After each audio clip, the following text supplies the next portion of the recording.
What's going on, y'all? Landon with Aqualux Auto Detailing. We're going to talk about paint overspray. You're going to notice that I have some type of chemical sitting on here. I know when a lot of us see overspray, some of us freak out, whether it's under the fender well, whether it's on the tire, whether it's on the paint. This is my cousin's $85,000 behemoth of a F350. He's got fuel rims on it. The thing's looking sweet. We've done a little bit of work in this area. We got some other stuff we're playing with. So what's a chemical we all go to? Well, I think a lot of these right here, and this one is my favorite. CiTRI 266, that's my go-to. But if any of y'all know CiTRI 266, it is great. But in auto detailing, and I've said it many a times, there's not a magic pill for everything we do. Sometimes you have to think outside the box. We have odorless mineral spirits, we have duplicate prep spray, we have goof off, we have oil vanish, I'll talk about that in a second, lacquer thinner, and we even have my new favorite multi-purpose foam prep cleaner. But every one of them has their limitations. They're all good within a spectrum. Yes, this is a lot of chemicals, but what I want to show y'all is how I got this stuff off. Now, what we're gonna do first, it's even on the mud flap, I'm gonna power wash this off. And I'm gonna show you, this stuff has been sitting on there for, oh, what do you think, Jake? Maybe 10 minutes? Yeah. 10 minutes or so? Okay, so my cousin Jake, the story is he was driving somewhere in Texas yesterday. He owns a landscaping company. What's the name of your landscaping company, dude? Quick Attack Mowing. Yeah, so hey, hit him up. You need mowing? Facebook, YouTube, Google. There you go. Everywhere. There you go. He's my cousin. Hit him up. Awesome job. So he was driving on the Texas highways and 5 gallons of a paint jug fell off this contracting truck. Okay, so 5 gallons, that's a lot of paint. It got under this whole thing and it just ramped up everything under here, just destroyed it. Well, he came over today and said, hey, I'll help you out. So what we're gonna do is we're gonna attempt to get this off with my magic little secret, I guess you can say, of thinking outside the box. So what we're gonna do is we got our pressure washer and I'm gonna turn it on here in a sec. Yeah, Jake is gonna be my cameraman, and then we're just gonna get the pressure washing. So here we go. All right, and yeah, you want to focus right here, and then I'll start taking off. Here we go. 3, 2, 1.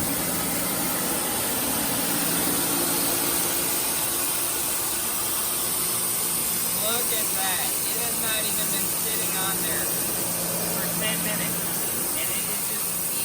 Stuff away. We might have to do another round or two. We thought about taking all of the molding off under here, but we just decided, hey, if we can get this to work, it's gonna do a great job. Now granted, we are using my COMET pressure washer. We're gonna go right here. My COMET puts out about 2.1 GPM, all right? So here we go. Look at that. How easy is this? Wouldn't you like to overspray? We got about an hour over here. This is how fast it is. Look how over this lab. Not even fun. We're going to hit some of this again. Look at that. Down there. Here we go. 3, 2, 1. Oh my word. This is falling right off. We're going to get that another time in a little bit. So that was one class for 10 minutes of work, and I'm not even having sweat that hard. Jake, really quick, I'm going to come down. We're going to get this side of the mud flap, and we're going to get it go after it. Go. Make sure you're wearing PPE. Look at that. This is some kind of heavy latex, something or other. It could be bullshit. I don't know. I mean, we haven't let it sit there for 10 minutes, and this has been on there for 24 hours. So I think we're in a good spot. All right. Backside of this mud flap really quick, and then I'll tell y'all what we use. Here we go. Look at that. Effortlessly. Literally. Yeah, it's on there. We talked about repainting it, but I mean, hey, for 10 minutes of work, I'm not complaining. And I know my cousin's excited because he's had a rough week, and this is kind of some hope from his direction. All right, so I'm going to turn off the power washer, and I'm going to show y'all. Look at this. We got a little stuff. Oh, look at it. I got some on there. Oh, by the way, Jake is a first responder, by the way. So thank you for what you do, man. I appreciate all the hard work. Man. Okay, so what's the secret, right, Jake? Everybody wants to know what the secret is.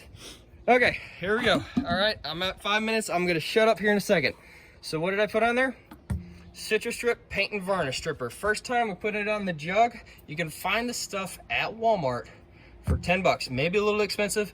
This may not be the most like normal way to do things. I always go outside the box. I always ask the owner's permission, but this is the stuff right here. It removes dried latex and oil-based paints.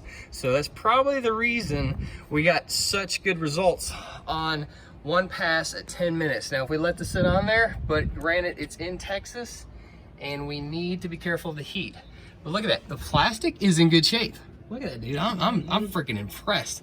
So we're gonna finish this up. I appreciate y'all. Thank y'all for tuning in. Wanted to show y'all this overspray, overkill. I don't even know what we're gonna call the name of this video, but just wanted to show y'all the power of CitriStrip, and you can get results on doing overspray removal. So what do you think, Jake? You impressed? I'm ready to go. Let's get this. All right, man. Looks All right, good. sweet. I love y'all. Y'all take it easy. Keep it simple. We'll see you next time. Bye.